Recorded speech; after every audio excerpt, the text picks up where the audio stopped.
The churches need to, all the churches, Catholic, Orthodox, Protestant, need to make up their minds that this is a very important work, one that they must do, or they will have no future, or their future will be drastically reduced from what it is now, and what they take for granted that it will always be. This episode is brought to you by our Revo Report Patreon. Join our community to get first access to interviews, Bible study guides, devotionals, and prayer books for adults, youth, families, and marriages. Plus, resources on Christian living, leadership, sermon prep, exclusive Q&As, online Bible studies, and even one-on-one coaching or counseling. Visit patreon.com/Vince Revo and grow in faith and truth with us. Nominal Christians are being converted to Islam, but yes.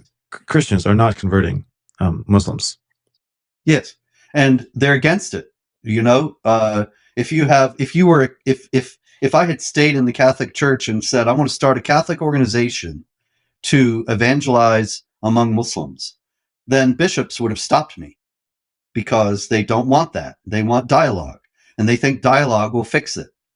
Dialogue is a big illusion. I mentioned that before. I won't repeat myself, but the fact is, they are not carrying out the Great Commission because they think that it's wrong, and that they have to speak with Muslims in terms of a common give and take without trying to convert them to Christianity. Now, the fact is, though, that as you noted, the Muslims are aggressively converting Christians. If the churches want to survive, aside from some supernatural act by the Lord, which of course I'm not ruling out, but I don't know what the mind of God is, obviously. If the churches want to survive, they need to drop the dialogue and start to equip their people to deal with Muslim efforts to convert them to Islam, and equip them to be able to deal with Muslims, to talk to Muslims and show them why Christianity is true and Islam is false. There are lots of ways to do that. We could go into that here, but they just need to do that in the first place and stop just acting as if that's not necessary or somehow offensive. They need to recognize that the Muslims are trying to convert Christians, equip their people to withstand that and maintain their Christian faith, but also equip them to talk to Muslims and convert them to Christianity. They need to send teams who are equipped to do this into Europe, into all the countries of Europe, to talk to the Muslims, but also to talk to the Christians and to recall them to their faith, call them back to their faith, and show them why their faith matters and why it's important for them to recover it at this time.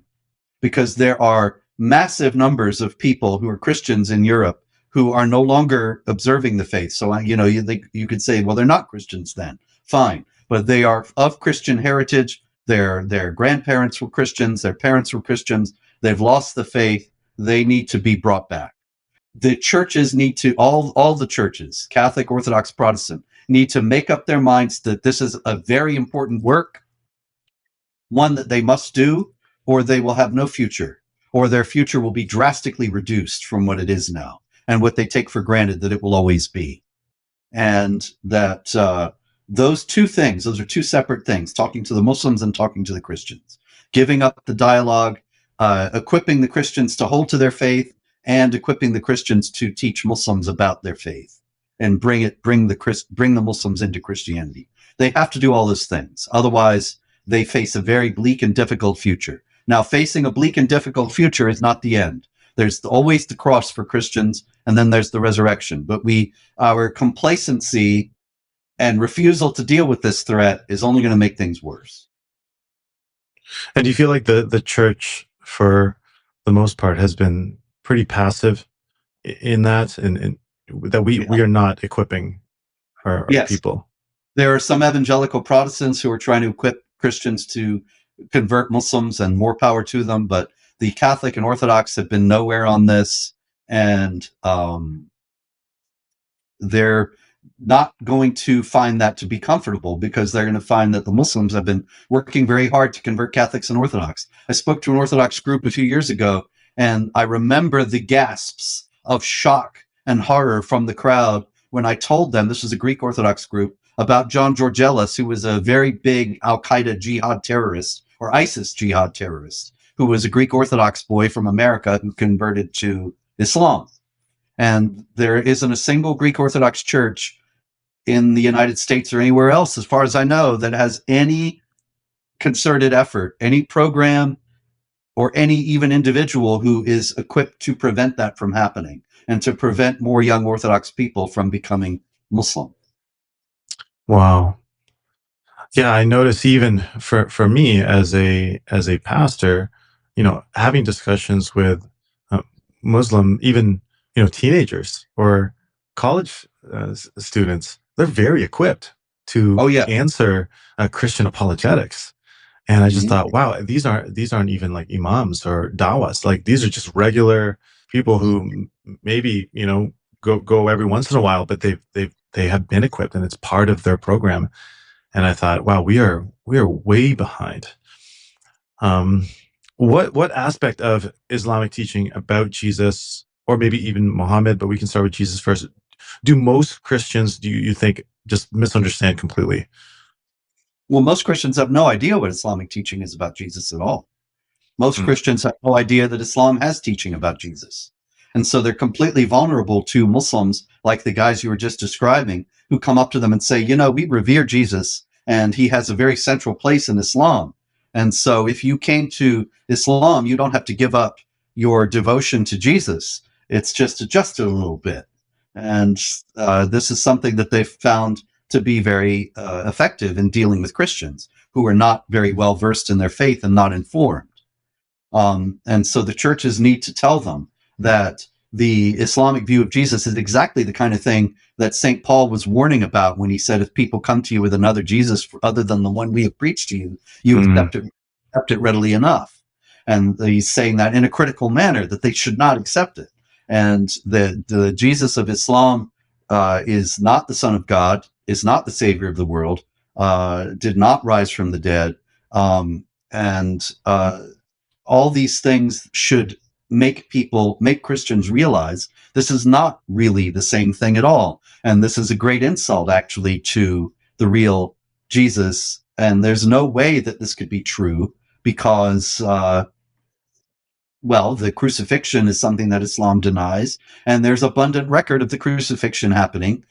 People speaking about it who were both Christians and non-Christians from the time. The Islamic claim that he was not crucified comes 600 years later, is based on heretical Gnostic teachings, and has no basis in reality from a historical standpoint. So Christians ought to be able to understand and reject that right out of hand, but they're unaware, and they're taken in kind of an ambush by these Islamic preachers. yeah.